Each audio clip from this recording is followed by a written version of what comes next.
Well, good evening and welcome to another edition of Health Buzz, Natural Perspectives on Health and Healing. My name is Patrick Moore, traditional naturopathic doctor, and we have an excellent show for you today that I am amazingly excited about because I get to interview my co-host and talk all about her career and her life. The title of our show is Energy Healing. We're going to be exploring the whole world of this invisible world of energy within each one of us and how it has, since thousands of years, played a major role in the healing process, particularly in the East.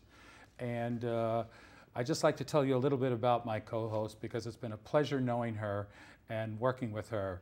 She is a certified yoga instructor. She is a master Reiki master. She played a major role in developing yoga in the holistic community in Iceland for over a decade, and she's a prominent yoga instructor at the Mystic Wellness Center locally here and an energy healer right here in our local area. So my treat, my fun this evening to be able to introduce Marlisa McLaughlin. Marlisa, I get to shake your hand. Welcome. Hi, Patrick. Welcome. It's good to be back. Yeah, so Marlisa, how did you get, what's your background in terms of following the holistic pathway in this world of energy, that healing, and what is that all about? And how did you get involved in it? So way back when I was 6, my mother was dying, actually. And my dad told me that the night before Christmas Eve, the priest came in and they gave her rites. Wow. And that was going to be the end, and we didn't think she was coming home for Christmas. And that middle of the night, my dad went in to check on her, and he looked her deep in the eyes and said, listen, if you want to get home to see your daughters for one last Christmas, you really need to pull yourself up by the bootstraps. He gave her a little pep talk, and he went back to sleep, and in the morning he woke up with her ready and dressed, and she says, let's go. I'm ready to go home. And she lived for another 3 weeks. Wow. And she was at death's door. So I grew up with this story, and I thought to myself over the years, a little bit at a time, that Western medicine is not the be-all, end-all, and the hospital couldn't save her. She saved herself. She extended her life. There was something within her that gave her that extra momentum.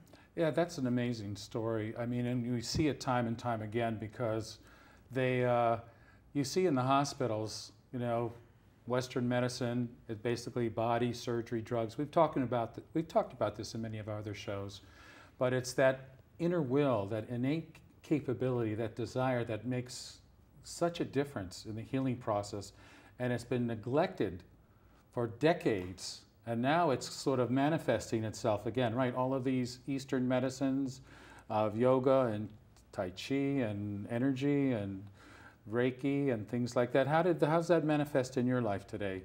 Or how did that progress from that thought? Yes. Well, decades ago, a friend of mine was a certified Reiki master, and she suggested I open my mind to the possibility of taking a class, and I did. And I actually went through her certification and learned about Reiki. And most people know about Reiki now. Patrick, you could speak to that? Well, hospital after hospital, over 100 hospitals are using this energy healing.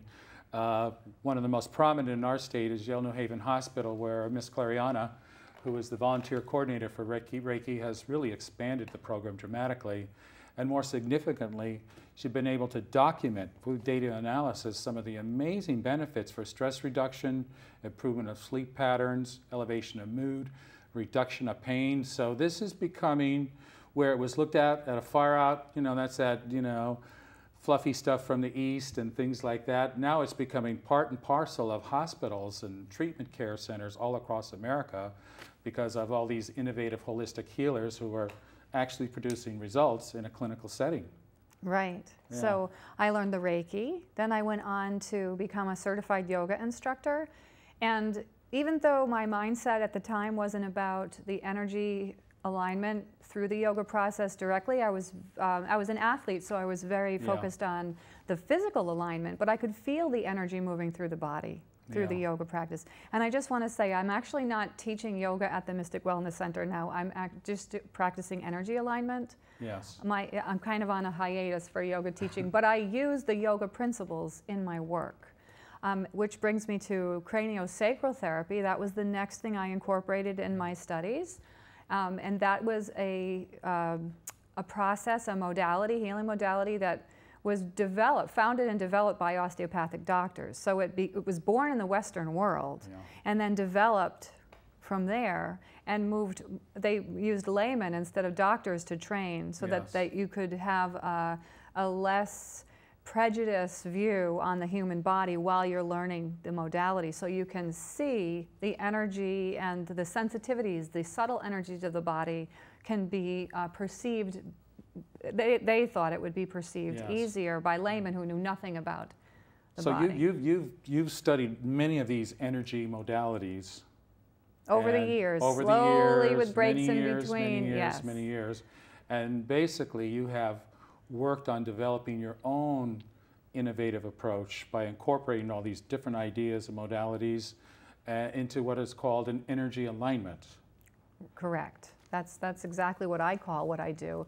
And I think it's pretty safe to assume nowadays that there are so many different variations of healing modalities, and it's very personal. What one person can do for you, another in the same field might not be able to do.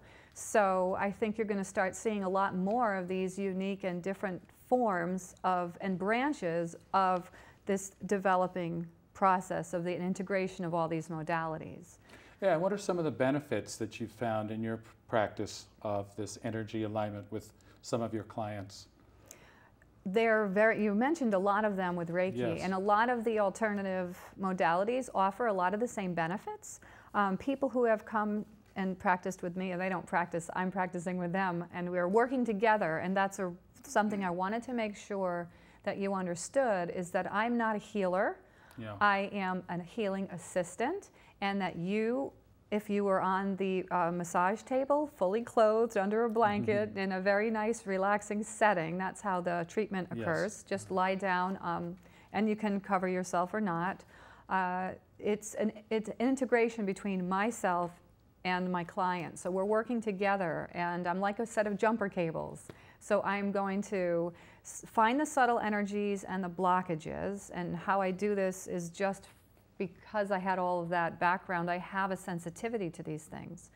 And I help with my energy align your energy because of the body's innate ability to heal. We speak about this often, Patrick. Right. So it's sort of, getting that awakened at the deepest level. Yeah, well, I have to say that I have been through one of your energy alignment sessions. I came in with one of the, my foot was just, I don't know why, over-exercise or something like that, was frankly hurting like crazy. And your 20-minute, half-hour session was miraculous, I have to say. I don't know all the details. I just know that there are these energy fields within us that play such a major role if we are able to harness this invisible power within all of us. But I walked out of there and the pain was diminished by 80%, and over the next 48 hours it was gone. So whatever you're doing there, working all of these modalities together. But these energy healing techniques, I mean, they've been around for a long time, right? Thousands and thousands and thousands of years, like all the way back to the caveman, basically. Yeah. And I like to have this hypothetical in my mind that you can imagine the caveman, he's in his cave with his tribe, and they don't have any medicine or any implements. He bangs his knee on a rock, and what is his innate reaction? Like what we all do when we bump ourselves or hurt ourselves, we bring our hand to the spot of impact. So I know we're applying pressure, and that helps a great deal to relieve pain, just to give a sense of attention to it. But what lies in the palm of your hand before you actually apply it to the place of impact is the intention of healing. So there's a healing intention. You can imagine that's going all the way back to the beginning of our evolution, our human evolution. And then if we take that a little further to the caveman period, the Neolithic man, we were talking about this. They had, we had both read, and others have talked about this as well. They found a Neolithic man frozen and preserved. and they found that he had tattoo markings on his body. When they went to the biopsies and they did an autopsy on the body, they found that the tattoo points reflected places where acupuncture points actually were equated to where the illness was. Yeah. You said parasite, stomach trouble. Yeah, exactly. And then we have 8,000-year-old Chinese acupuncture needles Yes. that were found. Yeah, So this is reflecting how ancient. The ancient wisdom, and particularly coming from the East. And acupuncture, that's a great point you're bringing up with acupuncture, because 25, 30 years ago, it was looked like, oh, that's that Chinese stuff, or 30, you know, that's that kind of weird stuff. You're sticking needles in people and things like that. Now, you know, and again, it's part of what is called qi, the Chinese traditional medicine, believing there's these energy meridians and channels that flow throughout our body, and there are blockages, and they can open them up and cause all kinds of healing. But now it's being incorporated in clinics across America and hospitals. It's picked up by insurance, and it has so many scientific studies to show its therapeutic benefits. So that's, in a way, looking at these energy channels, qi, prana in, you know, in India, and Ayurvedic chakras and things like that, and how we have this. I mean, we're balls of energy, really. And if we can understand that and harness that. And we'll talk about that in just Yeah. a moment. So talking about from the evolution of mankind from the Yeah. cavemen, then there are biblical references also. Yes, in the Bible. The Bible has many, many references of the laying on of hands, and all the way from biblical times to the present day evangelists, they're still laying hands on for healing. For So, healing, so yeah. this is not something that's part of what we call the New Age. It's an old, old, ancient tradition. Yes. That's being brought into our modern day, Yes. and being understood better and differently. And I know it's a real hard thing to wrap your head around if you have a different paradigm. Like if Sure. you are very traditional and you don't know anything about these things, it does seem a Yeah. bit voodoo. I mean, that word's actually been used before. Yeah, well, you were talking about, you know, energy. We have the MRIs today, magnetic resonance. Right, and a lot of that technology reflects the fact that we are actually implementing that now. So we have... I mean, seizures and things, that electricity within us that can just cause all this kind of innate energy. Well, so that brings us to a good point about the fact that we have a physical body, which is tangible and visible, but we also have an energy body. So the energy body is a biofield. It's a electromagnetic field. We have a slide for that to show you. There's been a separation between mind and body, but we actually have a biofield that has electricity. I have something I brought along with me, my neoplasma ball here, nebula plasma ball. I hope you can see this with the camera. So there's electricity in here, and I just want to demonstrate the electrical current. So I hope you all can see that. So wherever the point of contact is, the electrical current, can you see that? Yeah. I think you can. Yes, you can. So there's the electrical current. We also have static electricity, EKGs and EEGs, proof that our technology is reflecting the electrical field. And then, as you said before, the magnetic resonance imaging, the MRIs. Wow. And I brought my magnets because it's very interesting. It's this feeling of the pulling, and then when you turn it and it pushes away. I wanted you to play with that a little bit. That pressure, the magnetism, is very similar to what I myself can feel with my hands when I'm working. People say, how do you know what you're doing? It's just pushing away. Pushing or pulling, there's a sense of... You turn it around and it's together. So it's your invisible force there. Oh. And if we could see that biofield slide, we can show that there's some images of the biofield. There it is. It's the electromagnetic field in the human body, the human energy field, or the aura, which I think is a common word that people often use when they're talking about what we can, some people can actually see the biofield. So we have electricity and magnetism and other subtle energies which were used in ancient healing cultures that reflect the biofield. And these biofields, I mean, how does a practitioner like yourself, I mean, do you work on it to the point where you can actually have a feeling you can actually feel it, just like those magnets. Exactly. Your hands become like magnets. You can feel different body parts and yes, and sometimes and I'm by no means am I saying that I am medically trained and I can actually tell you what's wrong with your body, but I can identify places. For instance, if a client comes in and they tell me nothing, and that's how I like it best, because it gives me a fresh sort of palette for my energy hands. I will do what I call a scan. So I'll start at the head and I'll go across the body, atop the body, not touching. And there are just certain pulls or pushes that I can sense that tell me that I have to remain there and sort of work with that and feel it out a little bit. And then through question and answer and dialoguing together, or sometimes straight on, I'll get a vision. I'll say, oh, did you sprain your ankle? And yes, I did. Or have you had stomach issues? Or, you know, just little questions like that. So we're working together. It's a together relationship.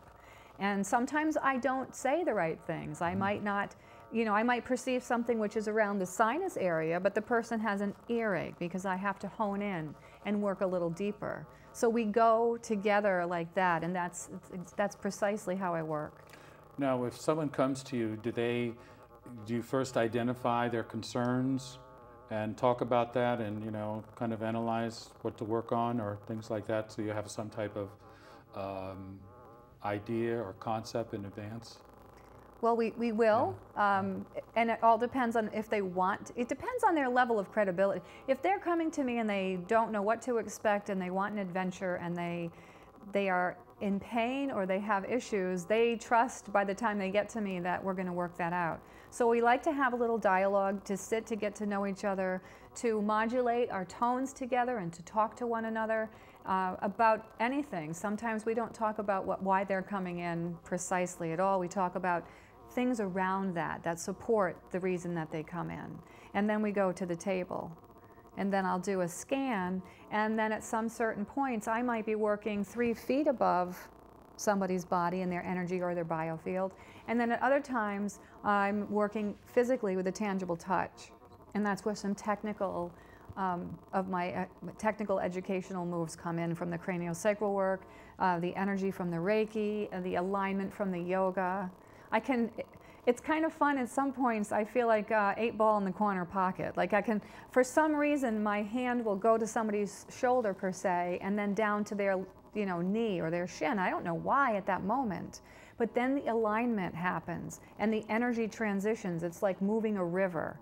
So the flow goes to the right place, and then what occurs, sometimes I feel it, sometimes the client will feel it, a small pulsating or some heat or a tingly sensation or a sense of lightness. Some people might burst into laughter. I had one session where both of us just laughed hysterically the whole time. And that was one of the best sessions we had. It was really amazing. And then some people may cry.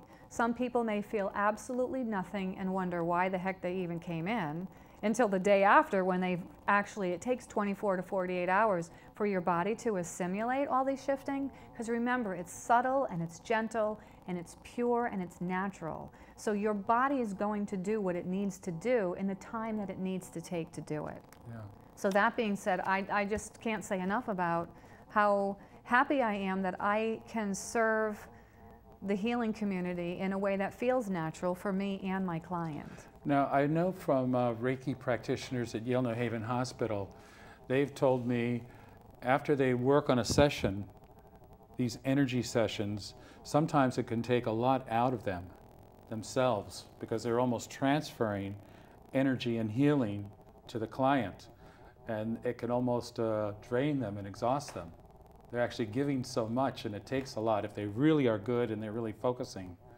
Do you ever feel that way? I mean, after you're doing a session that you've... Not right after. No. The last week I had a full day's worth of clients, and the last client said, aren't you tired? Aren't you drained? And I felt really dynamic and wonderful. And then I got home and I slid underneath my dinner plate practically, like at that point. But I think it really, you have to be hydrated, you have to get your exercise, you have to be, you know, you have to have a good routine of self-care, and that fluctuates. So I think that's more reflective of what will happen with a practitioner than whether or not what the performance or the outcome is for the client who is receiving the treatment.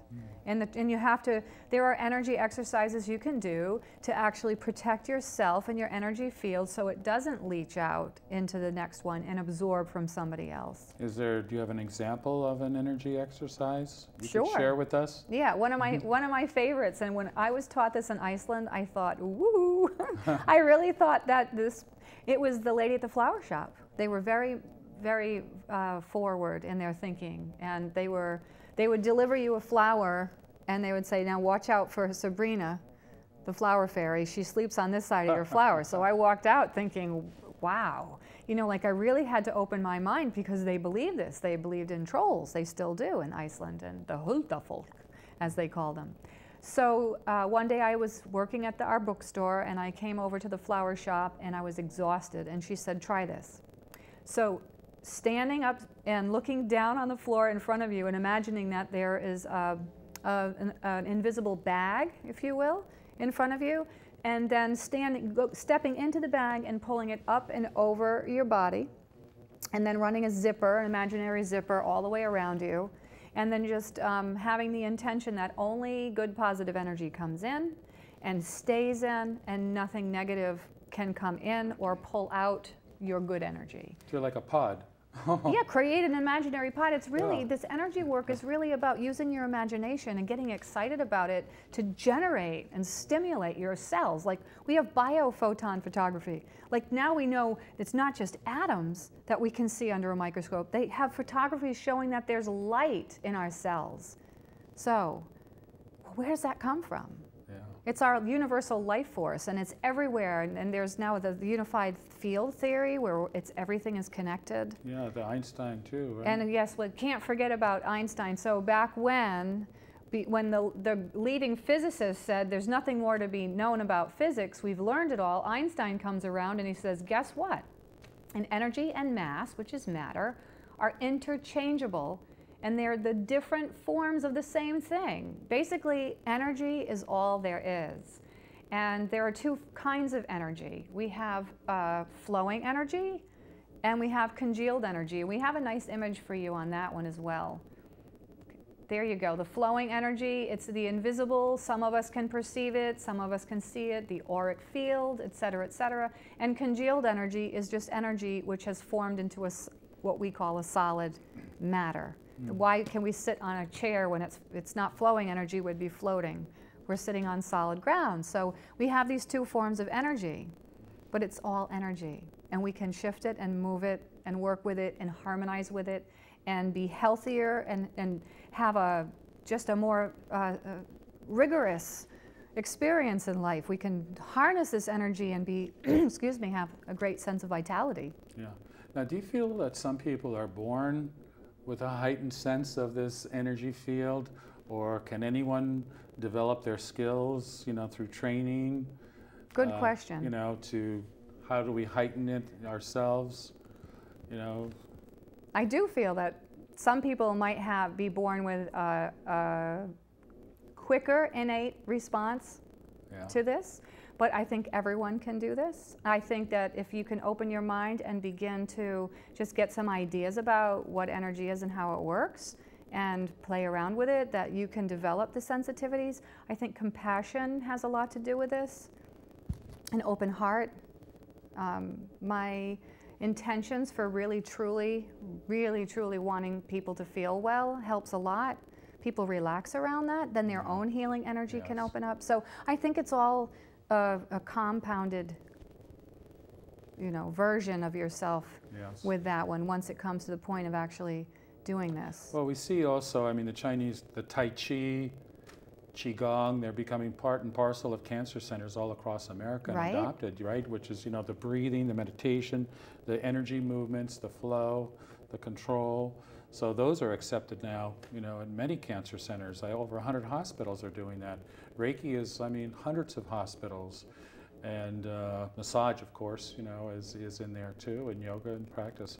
Let me take you back. So just for our audience, I want to visualize, I'm making an appointment at your office. Okay. I've got pain, I've got stress, I've got, you know, different issues.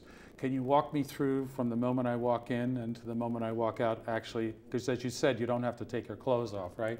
Right. That's not the sexier part of the healing energy. I thought this was supposed to be a show on sex and energy. No, just your whole vitality increases. So if you have more energy, you're going to have more everything that you want that makes you feel healthy and makes you alive. So so that's a so walk me step by step right through that process. So I make my appointment. I've got pain, I've got some stress, I've got things like that. So I walk in your office. You have a private room, I have a private room. Okay. I will greet you and escort you in, and then we'll sit and chat for a few minutes or as long as you need. Yeah. I take a few notes or not. It depends on what is presented at the time. And then when it's time, and we'll both know that, you just go onto the table. I'll ask you, do you want a heated mat underneath, or because sometimes in this weather people don't want to be extra hot, but it actually will relax the muscles and calm people down. You can have the blanket over you or not. The only thing you really want to take off are your shoes. You can leave your socks on, and any cumbersome jewelry. I notice that that distracts people, and your watch. You always want to get the reminder of time away, because you just want to have that space for yourself. And there's dim lights and low music. And a normal session, is there a certain time frame? Around 50 minutes. 50? 50 is about that. Nice. 50 to an hour. Nice. You can do it in 20. I also perform remote healing, so I can meditate, and believe me, that was a long stretch for me to have confidence that I could do that, but I've been working with clients and I've had, for me, even unbelievable results. And some of these clients I'm doing for loved ones, so the person who's actually receiving the healing had no idea that they were okay with it. They just didn't know when it was going to happen, and we didn't say anything. It was kind of an experiment, and there were remarkable results. Well, we've seen that also with prayer. Yes. The results of prayer from distance. Yes. We've seen it from Reiki. I've seen these Reiki practitioners. They all focus their energy amazingly, and you see these healing and healing modalities that are just amazing. And sometimes I was skeptical at first, but there's just too much good things going on and too much data coming in now. The power of these, the technology, the power of all these energy modalities. Well, so you're at the Mystic Wellness Center, right? And you're available once a week. You come in. That's when I like to cluster my treatments, but I work according to, I tailor to the needs of my clients. Sometimes people call and say, I can't move. Like, I injured myself, or I have this going on, could you please help me? So I'll work more urgently that way. And we go from there. We just book that way. And you also do, you said, these remote, where you can do telephone consults and things like that. That's fantastic. Yeah, the technology is incredible to be able to help you Skyping. Yeah. I prefer to work one-on-one. I like human interaction. It's really important for me. I wanted to mention this. I don't know if anyone caught the National Geographic around December. They were talking about the healing theater, and they went and the guy who wrote the article actually was talking about the possibility of the healing theater having such an impact on the actual healing of the client. So he went down to New Orleans, right? And he went to the voodoo doctor who he thought was going to have a chicken, and he was actually in a doctor's coat and a doctor's office setting. And it was just showing how the healing theater has a lot to do with how the person themselves responds to healing. Yeah, that's amazing. Well, Marlisa, I found this to be just very informative, and of course, working with you is such a pleasure. You are always giving me, I think, these invisible energy, to keep, which I need, keep my spirits up and everything like that. So I'd like to thank you, Marlisa. It's been a pleasure interviewing you for this show. And I'd like to say to all of our audience, thank you very much for all of your support, all of your wonderful comments for our show. We're going all through Connecticut, other states now, and YouTube internationally. And if you have any ideas that you'd like to see on our program, if you have any practitioners or you yourself who are watching the show would like to be on our show, we would love to have you. So please contact us here at Southeastern Connecticut Television or at any of our phone numbers. And I wanted to thank you very much. And Marlisa, thank you again. And good evening to all of you. Thank you.